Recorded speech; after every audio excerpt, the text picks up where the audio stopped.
Contagio viral de Pierre Salama. Capítulo 3. Del SARS-CoV-2 a un virus social en América Latina. La pandemia arribó a principios del 2020 en América Latina.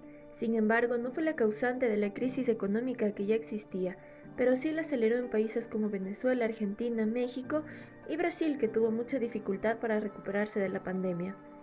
El SARS-CoV-2 dejó varios efectos en los países debilitados por periodos de lento crecimiento, desigualdad de ingresos y consiguiente pobreza, asimismo con deficientes infraestructuras sanitarias. En consecuencia, por las medidas de confinamiento y el cierre de varias empresas, el sistema económico actual colapsa, la población no trabaja a excepción del sector de la salud, aumenta el desempleo, por lo tanto, una caída por la demanda precipita una depresión económica en países con economías ya debilitadas. ¿Qué políticas se han decidido implementar frente a las consecuencias sociales y económicas de la pandemia en América Latina? El regreso del Estado-Nación se ha llevado a cabo por tres razones. La primera es social. La crisis tiene un costo humano considerable que ha llevado a algunos estados latinoamericanos a invertir masivamente. Es el caso de Perú, Argentina y en menor medida a Brasil. La pandemia está empujando a los gobiernos a invertir en la salud, pagar una parte de los salarios de las empresas privadas para que ayuden temporalmente en la emergencia sanitaria. La segunda razón es la pandemia. Fracasa la globalización. A raíz de la pandemia, el sistema económico actual colapsa por efectos en cadena que se alimentan unos a otros. La tercera razón es la contrapartida del fracaso de la globalización. A partir de ese momento, toca tener en cuenta los sectores a proteger y la producción a reubicar. Lo que está en juego es conocer los costos del sector de la no mercancía sin hacerlo como una restricción absoluta. Y detrás de ello no solo están las relaciones entre el mercado y el Estado, sino también la capacidad del Estado de imponer normas coercitivas de las que el mercado se ha eximido al hacerse internacional. Las políticas de lucha contra el contagio suelen estar muy por debajo de lo que hubiera sido necesario, especialmente en México, Nicaragua y Venezuela. Unos estados tratan de proteger a sus poblaciones confinándolas, cerrando fábricas que no son esenciales para la vida cotidiana, mientras el Estado federal minimiza las consecuencias sanitarias de la pandemia, moviliza tropas para oponerse a la contención y el cierre de empresas, hacen campañas por la vuelta al trabajo, a veces aceptando ayudar a los pobres del sector informal durante un tiempo limitado, aplazando pagos, facilitando créditos, etc. La pandemia actúa sobre un cuerpo enfermo. El cierre de empresas, salvo las necesarias para mantener el sistema sanitario y la alimentación y las medidas de confinamiento decididas por los gobiernos para reducir la intensidad del contagio del SARS-CoV-2, provocan una crisis de una magnitud sin precedentes en el mundo. En todas partes la producción disminuye, el desempleo aumenta y los ingresos bajan, de manera desigual según los países. La producción está disminuyendo, el comercio internacional se hunde, el desempleo aumenta y la informalidad laboral también. Los ingresos bajan y la desigualdad de los ingresos, que ya es muy alta, aumenta. Pero la crisis ha recorrido un largo camino. La pandemia la está acrecentando, como veremos en algunos de los países más importantes de América Latina. Entre 1980 y 2016, el crecimiento medio del PIB en Argentina fue de un 0,64% en promedio, cifra inferior al 1,4% observado en todos los demás países de América Latina. La crisis comienza a mediados de 2018 de forma abrupta. En el primer trimestre de 2018, el crecimiento es del 4,1%, pero en el segundo trimestre baja al menos 3,8%, en parte debido a la sequía. Luego en el tercer trimestre al menos 3,7%, en el cuarto trimestre al menos 6,2% y en el primer trimestre del 2019 al menos 5,7% según los datos oficiales del INDEC.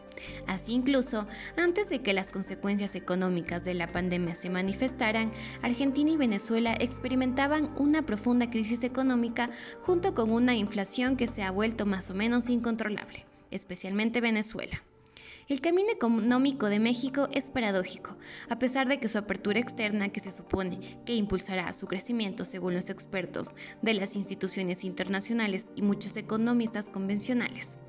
Pero por último, México entró en recesión a partir del 2019 y otros países experimentan una desaceleración de su actividad económica. Una tendencia de estancamiento económico del PIB per cápita ha caracterizado el crecimiento de Brasil desde los años 90. La crisis se intensificó entre 2015 y 2016, ya que la tasa de crecimiento cayó bruscamente, menos 3,8% en 2015 y menos 3,5% en 2016.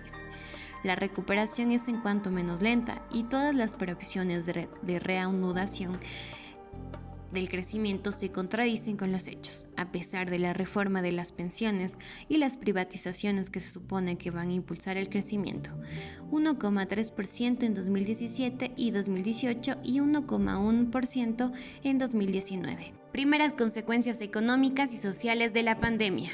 Un tsunami. La crisis de la pandemia se suma a otras crisis latentes o presentes.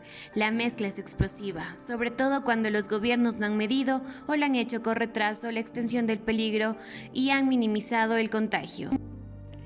Argentina, que sin duda está en crisis, es la que más gasta en salud y la que más atención presta a la pandemia. Brasil es también uno de los países que más gasta en salud, pero al presidente no le interesa la pandemia. México es el país de los tres últimos que menos gasta en salud, pero que, aunque niega la importancia de la pandemia, le presta más atención que Brasil. Un déficit sanitario más o menos pronunciado, desigualdades ante la muerte. Casi todos los países de América Latina pagan un alto precio por el hecho de que el gasto en salud es insuficiente. El gasto total en salud público-privado en América Latina representa el 8,5% del PIB, según la OCDE.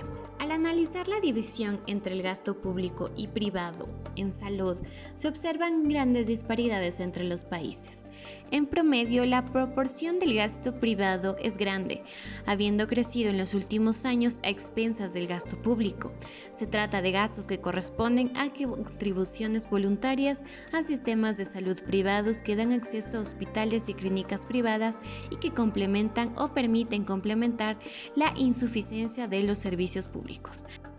Desigualdades frente a la pandemia.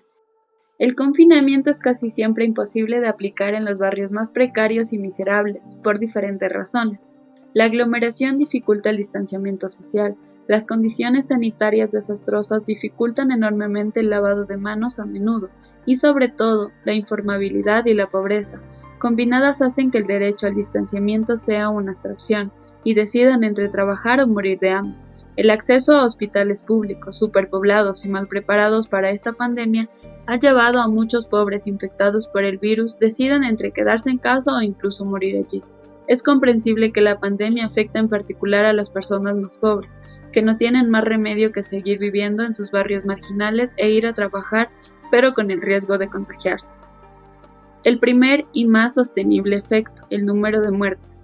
El número de muertes se subestima no necesariamente por un claro deseo de ocultar el alcance de la crisis sanitaria, sino por desconocimiento de datos estadísticos. Los médicos, los periódicos y los observadores analizan el aumento de los funerales, considerando que deberían multiplicarse por lo menos por 4. La información sobre las muertes en los hospitales tarda mucho tiempo en actualizarse, por razones técnicas y por razones institucionales. Los presidentes a veces tratan de reducir el número de muertes para legitimar su lucha contra la pandemia y para justificar el regreso al trabajo. Una crisis de magnitud sin precedentes que solo puede agravar la mortalidad directa e indirecta en Argentina, Brasil y México. México es el país más abierto y principalmente exporta productos industriales, ensamblados.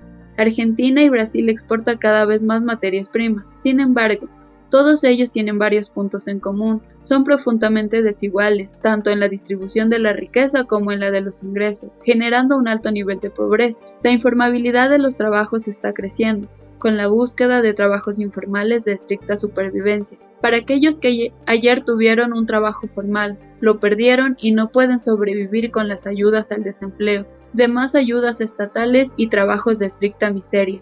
Para aquellos cuyo empleo informal no es suficiente para sobrevivir. Con los primeros efectos de la pandemia, las estimaciones de pobreza para abril del 2020 son del 45%, lo que se aproxima bastante a los datos de la gran crisis del 2001 y 2002. Por lo tanto, es comprensible que sea en los barrios precarios donde han aparecido los efectos de la pandemia. Concentración de la miseria, concentración de la pandemia. A pesar de todas las medidas preventivas adoptadas, Es muy difícil de aplicar en barrios donde el agua es escasa, la densidad de la población es elevada y la búsqueda de empleo a toda costa se considera una necesidad vital. Las consecuencias económicas del contagio del COVID-19 serán especialmente importantes por el tejido económico, es frágil y está debilitado por las políticas económicas aplicadas. El empleo formal está en caída libre desde abril del 2020 en la industria, el comercio y los servicios. El crecimiento en 2020 será fuertemente negativo. Según el FMI, debería ser de alrededor de menos 6%. Según la Universidad Federal de Río, debería ser de menos 11%. La producción industrial cayó bruscamente entre marzo y febrero de 2020 en un menos 9,1%. La producción de bienes de capital cayó en un menos 15,2%. La producción de bienes duraderos en un menos 23,5%. Las exportaciones a todos los países de productos agrícolas y carne aumentaron en mayo en comparación con abril en un 51,1%, principalmente a China, mientras que las de las industrias extractivas disminuyeron en un menos 26,5%. y las de la industria de transformación en un menos 15,9%. La capacidad de producción ociosa aumenta, el crecimiento del desempleo y la disminución de los ingresos pesan mucho sobre la demanda efectiva y en una economía relativamente menos abierta.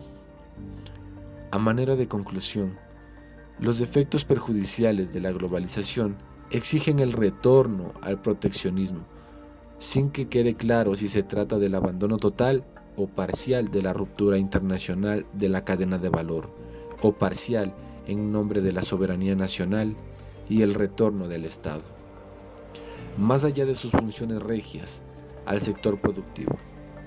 Sin embargo, el agravamiento de la crisis económica podría frenar más o menos esta evolución. El aumento de poder de las corrientes evangélicas, la relativa incapacidad de los gobiernos para superar los problemas planteados, y la pandemia, que ciertamente difiere según los países analizados.